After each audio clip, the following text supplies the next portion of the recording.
Hi guys, so we're talking about tyres today and we're going to teach you how to keep it rubber side down. Stay tuned.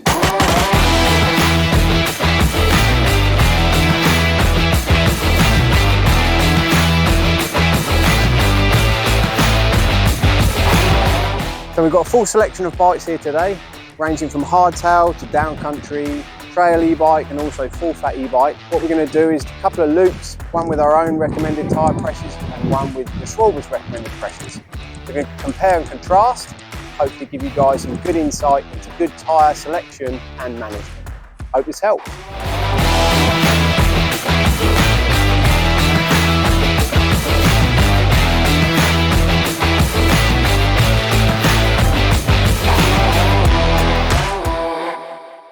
Right, hi guys, we're back from our ride from Twisted Oaks and we've been joined by Grant from Schwalbe here, who hopefully can give us some industry insight into the tyres that we've been riding and also make some suggestions for yourself. And also this video is really aimed at highlighting your tyre maintenance, tyre setup and how important it is for the ride of your bike. So hopefully we can highlight some products, some compounds, ways to go to help improve your ride. We're joined by Grant from Schwalbe, but this applies to all brands as well, because we're talking about compounds for each individual bike. So as we mentioned, we've got hardtails, all mountain bikes, lightweight e-bikes, and also full fat e-bikes. So quite a range of bikes there that we tried and tested with different tyres on. And yeah, it highlighted tyre pressures that are suitable for each of those disciplines and also tyre compounds and things like that. So hopefully the conversation can point you in the right direction and help you out. So what we want to start with is the XC side of things. So XC Trail, I was riding the Yeti Arc. That's a trail hardtail, but I was running Speed Grip Racing Ray on the front and Speed Ralph on the rear. We tried the Schwalbe recommended pressures. And yeah, the results were really good, really interesting. Traditionally, I'd run slightly higher pressures on that bike, but the Schwalbe ones were slightly lower, and I did find an overall better balance. So yeah, Grant, maybe you can give us some info on the Racing Ray and the Ralph and how the setup can help people's rides. Yeah, no worries. So the Racing Ray and Racing Ralph is a bit of a classic, well-known XC setup. The Racing Ray, whilst it is not specifically a front tyre, it is mainly used and aimed as a front directional tyre with that one, and paired up with a Racing Ralph on the back. It's a really nice combination of a slightly more open directional tread on the front for better traction, cutting through some of the looser stuff, with the Ralph with its quite distinctive paddle shape for digging in and traction. But they are quite low profile treads like most XC tyres are, just for keeping them a bit faster. Super fast rolling, yeah. Will in this instance has opted for a Speed Grip front tyre, or the blue Addict stripe, which is slightly softer. And then on the rear, the Speed Red, which is a little bit firmer, so a bit more traction and lower rolling resistance on the back. But predominantly with softer compounds, I normally run the softer compound on the front, just because it's your steering, you want a bit more teeth and bite at the front if you're going to have it. But they are on the slightly firmer end of our spectrum of the Addicts compounds to be a bit more XC focused, so faster rolling is the idea with those ones. But you went for a 235? 235, yeah, the Yeti traditionally is 2.6, but I do a lot of local riding on it, so fairly flat trails, and I want the bike to be as fast as possible. Yeah. You lose a slight bit of comfort when you go down to the 2.35 compared to the 2.6. I was running 2.6 Nobby Nicks, which I found to be really great overall tyre for all trail kind of situations. A bit more aggressive, so a bit more bite there. But the Ray and the Ralph, super fast. And when I put the pressures down to what Schwalbe recommended on their website, it was the best balance between a tyre that still felt to me quite firm and fast, but a bit more pliable and a bit more comfortable, giving me extra grip in the corners when we were pushing it a bit harder. So on the Carcass side of things, I was running Super Ground, and there is an XC tyre that's a race Carcass, is that right? Yeah, so Super Race is our XC Carcass. It's only available in what we call transparent wool, so it's a clear rubbered sidewall, so it looks like a tan wool tyre basically, but you're seeing the raw carcass but just clear rubber coating. It's a much more supple Carcass. It has, the construction's quite different from a standard tyre construction. It has less overlaps in it, which creates a more supple sidewall. They are more focused towards pure XC, bike pack and things like that, because they're not as robust. But I mean, I'm quite heavy. I'm about 85 plus kilos, and I use super race Carcass on a number of my bikes without issues. But we'll kind of elaborate throughout this conversation, I'm sure, that there's always an element of slight personal preference when it comes to setups. Yeah. We'll kind of discuss, like our pressure professor, which is on our website, which is a pressure gauge sort of baseline to work from.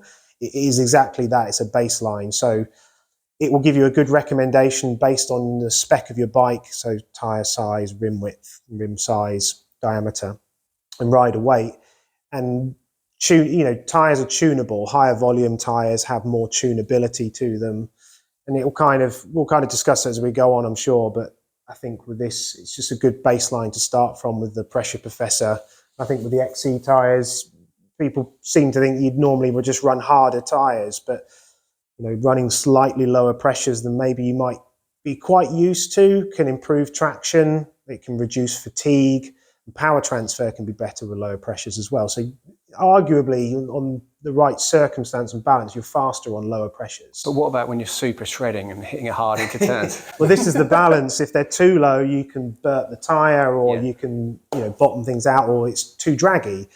So this is where everyone's personal preference, rider weight, style, bike, everything comes into a factor with this. But we'll kind of try and give a baseline. Yeah, it's always a balance with XC, isn't it? Yeah. You're trying to weigh up between reliability of the tyre, so not too low that you roll it off the rim or something else, and then a harder Carcass that's robust and fast as well. So it's a personal preference thing for you. But yeah, I really enjoyed the round the Ralph on the Yeti. Super fast, surprising security. With that setup, and I think that mainly came from having the softer compound on the front and the faster, harder compound on the rear. Really enjoyed that, and the pressures that Schwalbe recommended were pretty bang on, I think. So yeah, that's an interesting tyre. There's other tyres that you can run for XC, moving more into the trail segment, but things like the Wicked Wheel and the Knobby Nick, you can run that as well, but. Yeah, we tend to run that more on a gravity basis or varied trail. So if you're riding in the peaks or Wales or somewhere like that, you'd probably want a bit more security. So with that said, we'll move on to Grant was on his Yeti 115. This is a down country bike really, but it falls into the trail segment, I would say. Yeah. Again, there's a balance towards XC. And you run Knobby Nick? On this occasion, it'll change. Maybe in the dead of winter and when it's summer, maybe something a little bit faster, I'll put a Wicked Wheel on the back. But this time of year, I was using Knobby Nick front and rear. It's 29 by 2.4. I'm using a super ground Carcass. And on this occasion, I've got the blue speed grip front and rear because I just want that bit of security, but still a bit of low rolling resistance with it for a slightly longer travel bike. Pressures that the pressure prof on the Schwalbe website set were 23 psi in the front and 26 in the rear. My personal preference would be slightly lower, but today on the especially if you've ate less pizza. That's the other thing as well, definitely. So I think carrying too much weight on the bike, whether you've got a backpack or whatever, can affect your pressures as well. But the baseline with that's quite good, and I think. I normally run them a little bit low, but we're only talking, 2 psi per tyre would be personal. So I think it's pretty close. It's a pretty good guide to work from. And bearing in mind that I was running softer compound on the front and harder on the rear, what's your take on the same compound front and rear? I think in this application with a short travel full suspension bike, it's giving that balance of I've got the grip where I want it, because that bike in particular is quite, it doesn't know whether it's an XC bike or a down country bike, but that's the beauty of it. It can do a bit of everything. And having those two compounds on it on a more XC bike just gives you a bit more trail security when you hit slightly gnarlier stuff. I think you could run a soft orange on the front of it, but I'd only do that if I was going to big mountain stuff, that sort of thing. But for the day-to-day riding that I do with that in sort of east of England, Midlands, Peak District, that sort of thing, the blue speed grip compound I think is ample on that bike. Yeah, for sure. I've been using the Super Ground Carcass tyres for my style of riding and how I ride. I find this Carcass is ample. I'm not a big sender. I like, I do rolling drops and rock gardens, and I like all that sort of stuff, but big sendy jumps, it's not really the bike for it, so it doesn't really need those heavier duty Carcasses for that. I've never felt undergunned with a Super Ground Carcass for the riding around the Peak District that I do predominantly. So it suits my application. It keeps weight down. So obviously rolling weight is important to keep it as low as you can within reason. It fits the bill for me really well. So I've got the kind of the grip level that I want, as well as the Carcass construction strength that suits my needs. Yeah, and I think as time goes on, it's probably the same for other tyre manufacturers as well, but the technology's moved on so fast and so much recently that you can now actually have a lighter tyre that's just as strong as what a gravity tyre used to be back in the day, but without the weight. Yeah. So, technology's moving fast, so don't feel like you have to run a heavy tyre to get reliability. You can have a look at the Carcass and select maybe a lighter one than you would think that will be able to cope with more gnarly trails or heavier riders or whatever. I think overgunning a Carcass on a tyre can, if I ran super gravity tyres on my bike, it'd really deaden the ride. The tyres wouldn't be supple enough for the lighter. I want to feel a bit more feedback through the trail because I'm not doing big jumps that need that big tyre stability and things like that. Yep. So the slightly more supple Carcass just gives a bit more feedback and comfort. My style of riding is I like doing big all day rides, 40 plus miles. So that comfort factor, lower fatigue is important to me for what I do. Mm-hmm. A super gravity tyre is for downhillers and big hitters that need something that's just going to give them that tyre support on impact that they can roll out without it squirming underneath them, that security. Yeah, so that's where it's why we offer the different Carcass constructions for those applications, because they just necessitate it basically. So that's why it might seem like we do a lot of variants, but they are relative to their application. The compounds also, you don't get an XE tyre in ultra soft compounds because it cancels each other. It's unnecessary. Yeah. And vice versa, you wouldn't get super gravity or super downhill tough tyres in firm compounds because the Carcass is already firm enough. You need the softer compound because compounds aren't just about physical, tactile grip. They're also about the dampening properties with them as well. How much the knob will deflects and deforms. That absorbs a lot of that kinetic energy when you're riding and smooths things out. Sure. Yeah, definitely. So talking about bigger riding and bigger tyres, Toby, you were on the Mondrake and Neat, weren't you? And you were running super trail tyres. Super trail tyres. I'm running Taki Chan soft front and a super trail speed grip rear nick. Yep. That's my go-to tyre choice at the moment on a lightweight e-bike.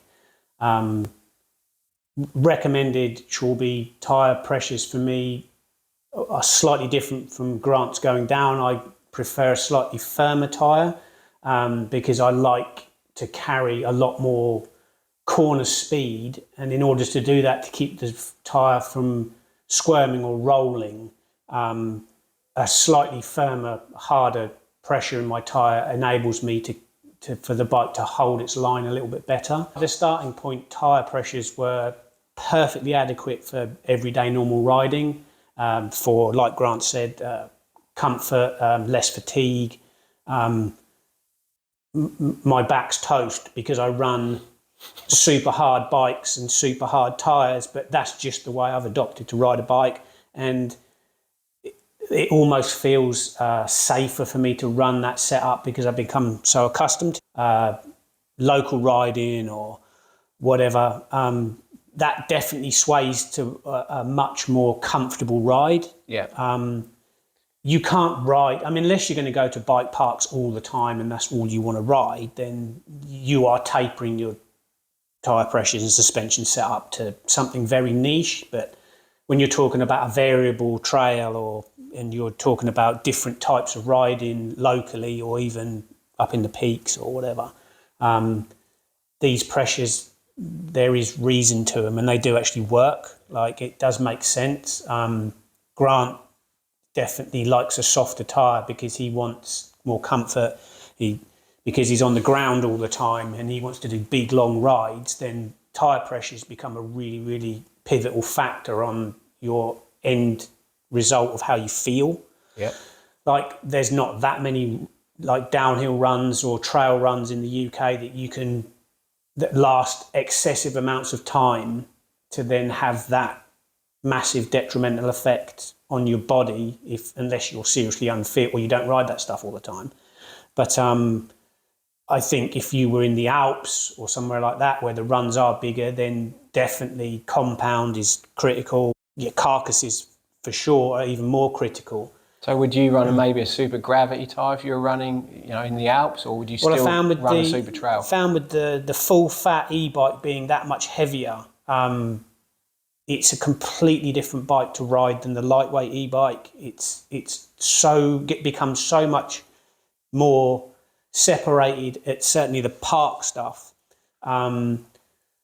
because when you're talking about all that extra weight, when you're really cutting into turns on a bike park, there's so much more mass and force pushing the bike out of the corner. Then this is where carcasses become really critical again, and pressures become even more critical because depending on trail conditions or whatever, the make or break between connecting corners to jumps is determined with your corner speed.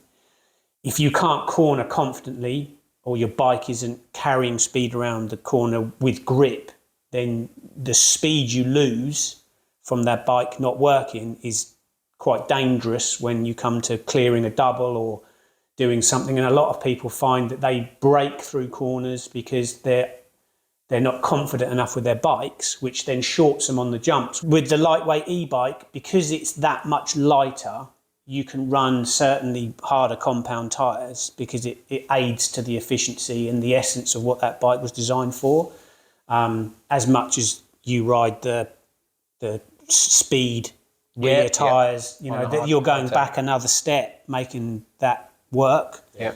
Whereas you couldn't quite run that on a lightweight e-bike, but the next step is the Super Trail Speed Grip tyre, which is the lightweight e-bike's version of that Speed XC tyre. Yeah. You can't get away with that so much on a full fat e-bike, though it is possible, and I have done it before, but it's a very personal preference. As much as a speed grip rear tyre on a full fat e-bike is super efficient and fast, it will break traction a lot quicker. So is there evidence to suggest that you'd run maybe a harder Carcass super gravity tyre on the rear and then a super trail on the front for extra grip? Is that an option? Or with the heavier bike, you're probably you're aiming more softer compounds front and on a full fat e-bike.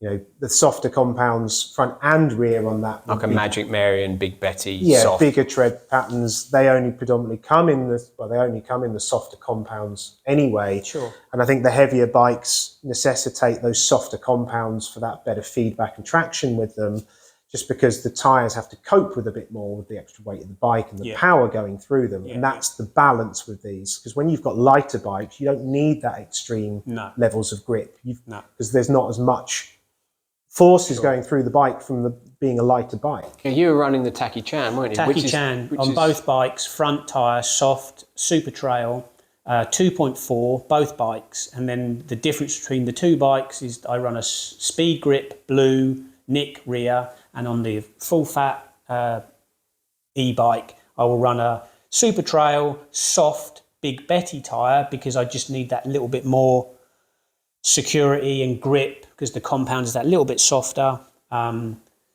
When you run the right pressures, which are definitely higher anyway, regardless, because the chart from Schwalbe says the same thing. You do raise the pressure in an e-bike just because of the weight of the bike. You need the carcass and the compound to work together, especially on the e-bike, whereas you can get away with it slightly better on the lightweight e-bike. And it doesn't penalise you quite as much when you break traction, because the bike is that much lighter, so it becomes under control a little bit easier. Moving on to technology of the tyres, they've come a long way in a short amount of time. Recently, the tyre, like the Tachychan, develops as a downhill tyre. You can actually run that in a trail setting, especially with a lightweight e-bike. The Mondrake and Neat, for example, it's a trail bike essentially. Yes, it will do bike park downhill stuff, it will do cross-country stuff, but it's predominantly a trail bike. And you would think, I'm not going to choose a downhill orientated tyre for that situation. But the Tachychan is so advanced. You've got super grip, it's a really direct feeling tyre, but it rolls really well as well. I think it was a bit unwittingly created an excellent trail tyre. What's been originally focused as a downhill race tyre, something a little bit faster rolling than a Magic Mary, or mud clean with a slightly more open tread pattern. But because of that, they are two things that people really want in trail riding. So actually, now that we offer it in the slightly lighter super trail carcass, rather than just the downhill super gravity and super downhill carcasses, it's given a really active, fast rolling, really good front trail tyre. For especially for the lightweight e-bikes. But it's a relatively new product as well in the grand scheme of things, because for years we've been running Magic Marys on the front, which if as you a go-to default tyre for pretty much everything. And the Tachychan certainly has moved the goalposts for me personally. Sped things up a bit. With full fat e-bikes as well as lightweight e-bikes, and I think it works on both platforms equally well. I don't think I would feel uncomfortable riding either the full fat e-bike or the lightweight e-bike on a more gravity fed trail with a Tachychan than I would feel any more confident with a Mary at this particular point, because both tyres are so very predictable. And the same with suspension, the same with tyres. For me, predictability is much more safer than bump absorbing feeling, whereas that might be what most other people are searching for: bump absorption, comfort. There are loads of different variables in what you personally want your bike to do. But it's about the starting point, isn't it? We keep going back to, if you're struggling for a starting point, which is pretty essential with your tyres, go to the Schwalbe website, check out the Professor Prof, put in your spec, and it will give you a very, very good starting point. And then you can adjust from there, basically like Grant did, Toby did, personal preferences. Same with suspension. If you haven't got a base setting, a starting point, you're in no man's land. You don't know which way to go and you can easily get lost. So if you go onto the website, put your details in, and then really just fine tune it from there. And I think you're going to be in a much better place. And this is the main focus of this video, is just to really promote tyre care. Check your pressures regularly. It's so easy to do, but it's also easy just to chuck your bike out of the shed and go ride, and then you have the worst experience of your life. It takes 2 minutes. There's plenty of tools to enable you to do it. Select the right compound, the right carcass. The Schwalbe website will give you more information on that, or obviously please do call or email us. We'll certainly point you in the right direction. And it will just improve your ride tenfold. It's your only contact point to the trail, so it's certainly not worth overlooking. And sure, if you just want to come down and have a chat with us, and we can talk you through what you've got, your bike, what tyres you're running, where you're riding, we can certainly steer you in a much more comfortable place. And we've also got Grant on speed dial, so anytime you can come down or give us a call, and we can get you some direct info from the horse's mouth. It's good. people should talk about pressures more. It's silly as it sounds like, but it's an important factor. It's totally subjective, and the whole point of your local bike shop is to have those conversations and for them to advise you with their expertise. So coming down and chatting with Toby and Will about this, they have the background and knowledge to help guide you and tell you, all right, you need a decent pump and a pressure gauge, 2 basic tools, and that will just improve your trail riding day to day. I mean, ideally, in a perfect world, we check our pressures every ride, and we should.